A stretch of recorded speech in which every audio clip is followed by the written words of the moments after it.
The Miami Dolphins are in Detroit to take on the Lions for their second preseason game this Saturday. And on today's show, I'm going to take a look at the players I'm keeping an eye on in the second preseason game. We did my top 10 players for the first preseason game, and we're going to do it again here for our second because after the first game, we have to see if some players can keep the stock rising or see if some players are going to fall in their stock. I am Nic Rohloff. This is Dolphins Today by Chat Sports. But if you do want to join us for our watch party, well, make sure you subscribe. This is our thumbnail. So if you see this thumbnail, it means we are live on the channel. We're going to be live 1 hour before the game, so noon Eastern time and 11 a.m. Central time. We have a 1 p.m./noon kick on Saturday. Join me and producer Jeffrey Cooperstein. It's going to be a blast once again. Last week, Quinn Ewers was my number one player to watch, and he is going to be number one for a second straight week. Why is that? Well, simply put, what happened last week from Quinn Ewers cannot happen again. That was arguably the worst quarterback performance I have ever seen. I mean, is it a little bit hyperbolic? Maybe. But, oh my. 5 of 18, 2 turnover-worthy plays, 48 QB rating. He had 91 yards, but 39 of it came on the final play of the game when they did a hook and ladder, which, by the way, Miami Miracle 2.0 almost happened if Ali Gordon was able to throw it better to Theo Wease Jr. But the point remains, it was one of the worst performances I've ever seen. And we've got a lot of buzz from Quinn Ewers throughout training camp to this point. So to see him play so bad and he was not poised, he seemed unsure, he wasn't confident in himself, he just played lackadaisical as well. He needs to speed up his process up a little bit, clean up his mechanics, his footwork needs to be better, and that's why he's my number one player to watch again. Are we going to see a better Quinn? We'll see. Jaylen Wright catapults to number 2 on my Dolphins to watch. Listen, Miami lost Alexander Madison for the season with that neck surgery. Jaylen Wright is cemented right now as the second running back on this Dolphins depth chart. Now, Miami did sign Aaron Shamplin, and they also signed Mike Boone this week to add more depth to this preseason depth chart at running back. But Devon Achane almost at this point should be put in bubble wrap, which means Jaylen Wright and Ali Gordon are probably going to get a lot of reps in these preseason games, and Jaylen Wright just needs to be better. I'm sorry. I know he had 4 carries get stuffed at the goal line in the first quarter of this game on Sunday against the Bears, but I just need better vision. I need better patience. I need better acceleration when he finds those gaps. He did not show me what I wanted to see on Sunday. I hope that he shows me a much better version of himself this upcoming Saturday. He played well in the preseason last year. He had a good game against the Patriots in the regular season. Can we see a good Jaylen Wright performance? That's why I have him number 2. Cam Smith comes in at number 3. The third-year corner from South Carolina, former second-round pick, simply needs to have a good week. He does.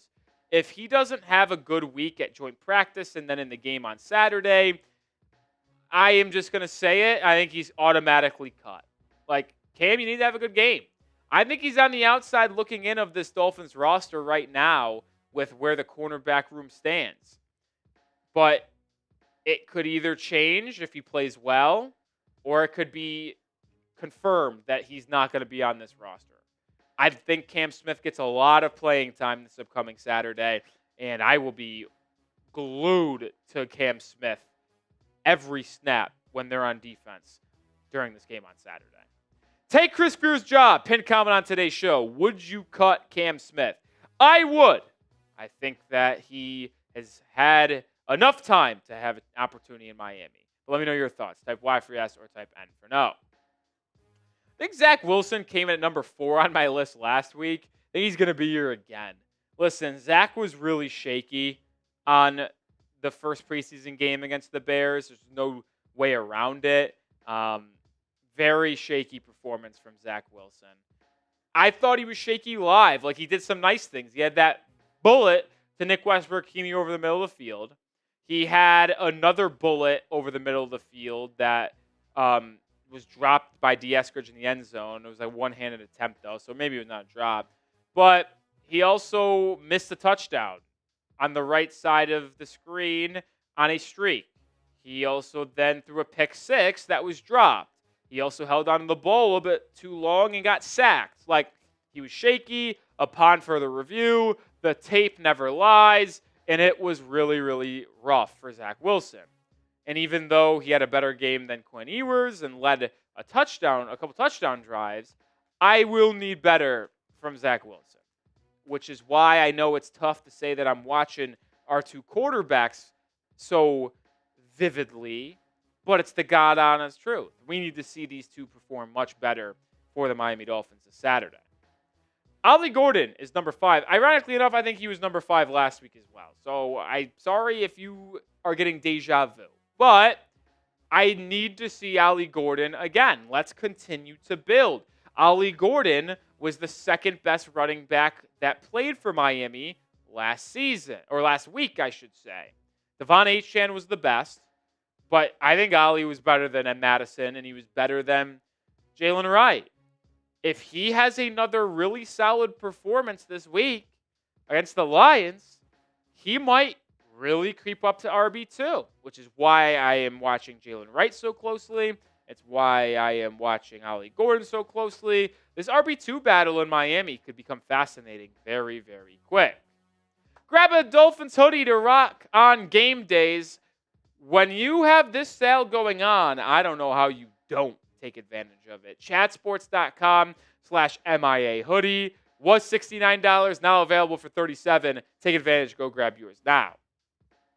Number 6 will be wide receiver Taj Washington. He was not on the list last week. He makes the list this week because of how well he played for Miami in the first preseason game. We talked about Taj and Malik Washington earlier in the week. I wanted to share this graphic again. I mean, Malik Washington getting 5 touches, 4 receptions, and a end around and 7 snaps is egregious. But focusing on Taj, he really didn't play in the second half.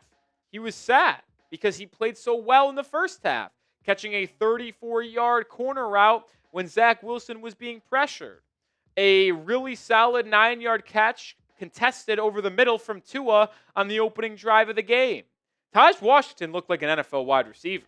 If he goes out there and puts another good week of tape together, whether it's with Tua, whether it's with Zach Wilson, he will probably be a roster lock for me. I had Theo Weiss Jr. as the 6th wide receiver for most of this offseason with how well he's played in camp and in mandatory minicamp. But Taj Washington, he showed me something. I'm excited to watch him again, man. I can't wait to see what Taj brings to the table in week 2 of the preseason. Number 7 is the 5th-round rookie out of Maryland, Dante Trader Jr. The safety finally returned to practice this week, had a good first couple of days in camp, gets hurt with a lower body injury, out multiple weeks, and then finally came back to practice on Tuesday before the joint practices. And he has the real opportunity to be the 4th safety on this roster with Ashton Davis being banged up, Minka, Melifonwu, Elijah Campbell, all ahead of him since Ashton Davis is hurt. So Trader Jr. could be safety 4 or he could be safety 5, depending on how Patrick McMorris and him perform this upcoming Saturday. I was keeping an eye on McMorris last week. I'm keeping an eye on Trader Jr. First game experience for the Rook. I'm excited to see how the 5th rounder ultimately handles his first game action. Speaking of the Rook, Jonah Savaiinaea. I put him at number 8 here. Jonah was a fun watch on Sunday against the Bears. He was. And when people asked me about how Jonah performed, I said very simple, he had a very up and down first game. But that's to be expected for a rookie. Getting the nerves out. Like, he had a couple really good blocks down the field on an end around where he gets out in space. He's an athlete. On the Jaylen Wright rushing touchdown, he moved down the line extremely well, rerouted his guy that he actually marked, allowing Jaylen Wright to cut back and accelerate for his touchdown score about 6-7 yards out. So there was really good stuff. He also had a couple really good pass protection reps as well. But there's also times he gets beat pretty easily. He just needs more reps. So to me, I know he's your starting left guard, but I think Jonah should be playing the first half of this preseason game on Saturday against the Lions. And I think he should probably play at least a full quarter on the final preseason game against the Jacksonville Jaguars as well. He needs repetition. He needs work. He needs to get fully ready for week 1 against the Colts when he's going up against a pretty solid D-line. What player are you most excited to watch? I'm rounding it out with my final 2 in my top 10, but let me know your thoughts down in the comment section right now. We're going to stick with the rookie class. Jordan Phillips, the defensive lineman out of Maryland, comes in at number 9. Jordan was really good in the first game. He was, man. I think he was absolutely awesome. It was a fun watch. Like, there was one play, the Dolphins were up against their own 1-yard line when the Bears were knocking on the door. Jordan Phillips gets double-teamed by the guard and center and just uses his strength and lower body to move his man out of the way, reset, and bear claw the running back coming up the middle of the lane. Phillips showcased his fierceness, his toughness, his strength against the Bears on Sunday.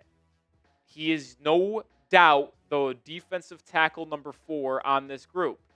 I am just not watching him on this list because he's got to prove himself. It is more or less, I just can't wait to watch him because it was an absolute beauty of a film watch when I rewatched it this past week. Final player, Grayson Murphy. He played really well as well. The second-year UDFA out of UCLA is really got a chance to make this roster, man. Getting after the quarterback, yeah, he did that on Sunday against the Bears. 3 pressures, a sack, a 16.7% pass rush win rate, where I know it's a very small sample size against second and third stringers, but if he were to do that in the National Football League on a week-to-week basis in the regular season, well, now you're talking about a top 15 pass rusher in the entire NFL. He's just been trending upward all summer long. Missed last season after getting hurt in the first preseason game against the Falcons, has a really good OTAs, has a really good mini camp, and then puts together a good first couple weeks of training camp and a good first preseason game. If he puts together another good game and week of practice with the Lions, he is probably a lock to make this roster, and he is going to come out of the pack of that 3-man group fighting for 2 spots of him, Kamara, and Quentin Bell. So he is going to be someone I've got my eye on. Make sure you subscribe, folks, and make sure you join us tomorrow for our watch party Saturday. Remember, live 1 hour before the game, noon Eastern Time, 11 a.m. Central Time for the noon Central Time kick, 1 p.m. Eastern Time kick. It's going to be a ton of fun. Second of 3 preseason games. Subscribe and join us now.